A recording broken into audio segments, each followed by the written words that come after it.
Bonjour,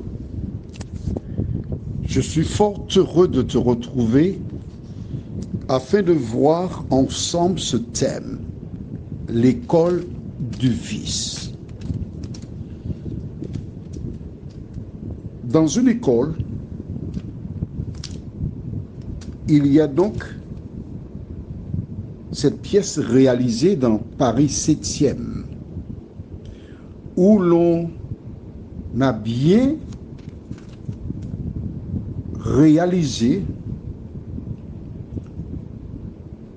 un organe sexuel masculin qui pénètre dans un organe sexuel féminin. Et cela se trouve dans une école. Les nouveaux jeux dans l'école Paris 7e. L'école du vice, c'est notre thème pour ce jour. Attention, demain ce sera la suite. Mais il est important pour nous d'ouvrir nos yeux. Juste avant, prions. Notre Seigneur et notre Dieu, à quel moment l'ennemi a-t-il travaillé? Nous ne nous sommes même pas rendus compte. Mais nous réalisons qu'il travaille fort et qu'il œuvre en utilisant des personnes à tous les niveaux pour faire passer son message. Tandis que nous prenons le temps pour comprendre ce qui se passe, que le Saint-Esprit continue de nous éclairer. Nous t'avons prié au nom de Jésus et pour ta gloire éternelle. Amen. Quand j'ai vu cette image, j'ai dit, ah, yes, les choses sérieuses commencent à se réaliser. Plusieurs personnes ont été surprises. Plusieurs personnes ont donné différents avis. Mais je vais t'expliquer ce qui se passe là. Allons dans le livre de Matthieu 24, au verset 14.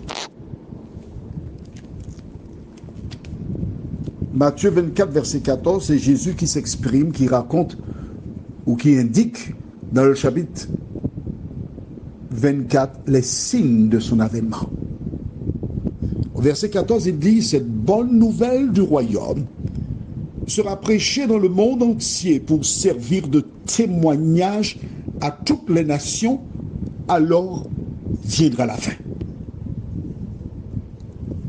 La prédication de l'évangile est un signe du retour de Jésus. Mais l'ennemi qui sait qu'il lui reste peu de temps, il prêche aussi son évangile.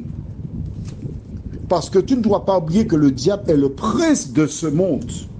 C'est ainsi que Jésus l'a désigné. Allons au livre de Jean chapitre 14, le verset 30. Jean 14, 30 déclare, « Je ne parlerai plus guère avec vous, car le prince du monde vient et n'a rien en moi. » Le prince du monde, Satan vient. Donc c'est lui qui règne sur la terre. Et beaucoup de personnes qui occupent des postes à responsabilité, à tous les niveaux, appartiennent soit à des mouvements secrets ou autres.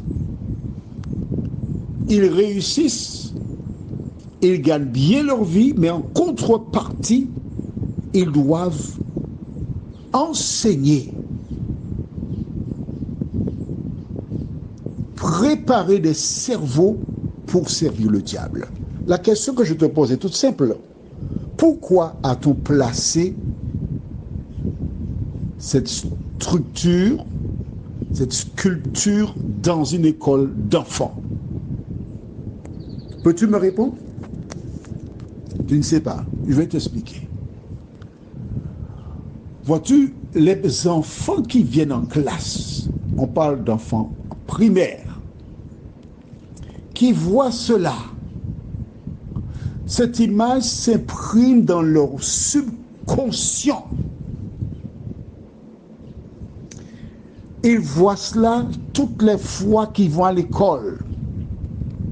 Et les plus âgés font preuve de pédagogie pour expliquer aux plus jeunes ce que cela représente, et ils sont aussi disposés à montrer de manière pratique comment cela fonctionne. Oui, pourquoi? Parce que la loi dit que dès qu'on est d'accord, et puisqu'à l'école on parle de pénétration, puisqu'à l'école on parle de tout ce qui tourne autour de la sexualité, l'objectif visé, c'est quoi? Mettre dans le cerveau des enfants des pratiques pour qu'ils soient encouragés à les réaliser le plus tôt possible. On est en train de pourrir la génération. On est en train de détruire les enfants. D'où la nécessité pour chaque parent de se mobiliser. Aujourd'hui, tu dois être en mesure d'éduquer ton enfant, d'être l'ami de ton enfant, afin d'aborder tous les sujets.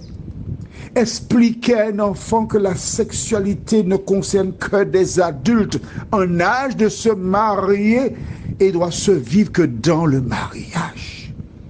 Nous sommes en danger.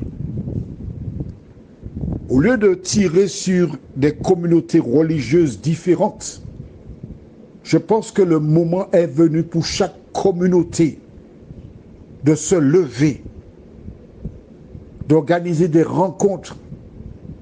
Par le passé, certaines communautés organisaient des rencontres un après-midi avec leurs jeunes pour les préparer à avoir des débats. Aujourd'hui, des gens se contentent de se rendre à la messe et une fois la messe achevée, ils entrent chez eux.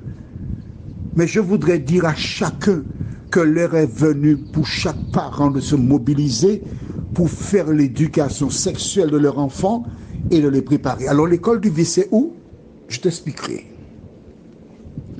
À partir du moment où tu as entré le téléviseur chez toi et tu as décidé que l'enfant, pour qu'il te donne la paix, tu l'installes devant le téléviseur. Et devant le téléviseur, tu sais qu'il ne va pas t'embêter. Mais qu'est-ce qu'il regarde à la télévision? Quelle éducation reçoit-il à à la télévision? Il existe de très bons documentaires. Il existe de belles émissions à la télévision. Mais il existe aussi des enseignements qui sont contraires à l'enseignement de la Bible et qui poussent les gens à faire ce qu'il y a de mal. Allons au livre de Psaumes, chapitre 101. Déjà du temps de David, la situation était difficile. En ce temps-là, des gens prenaient position et aspiraient à voir le Christ revenir. Et je lis dans Psaume, chapitre 101, les versets 1 à 3, ce qui suit. De David, Psaume. Je chanterai la bonté et la justice. C'est à toi, Éternel, que je chanterai. Je prendrai garde à la voie droite. Quand viendras-tu à moi? Je marcherai dans l'intégrité de mon cœur au milieu de ma maison. Je ne mettrai rien de mauvais devant mes yeux. Je hais la conduite des pécheurs, elle ne s'attachera point à moi. Déjà, du temps de David, il y avait des choses qu'on plaçait devant les humains. Et il dit, je ne mettrai rien de mauvais devant mes yeux. Alors écoute-moi, maman, papa, tu as un enfant, quand il entre, au lieu d'aller à la cuisine et l'envoyer devant le téléviseur, tu sélectionnes ce qu'il regarde. Tu regardes avec lui.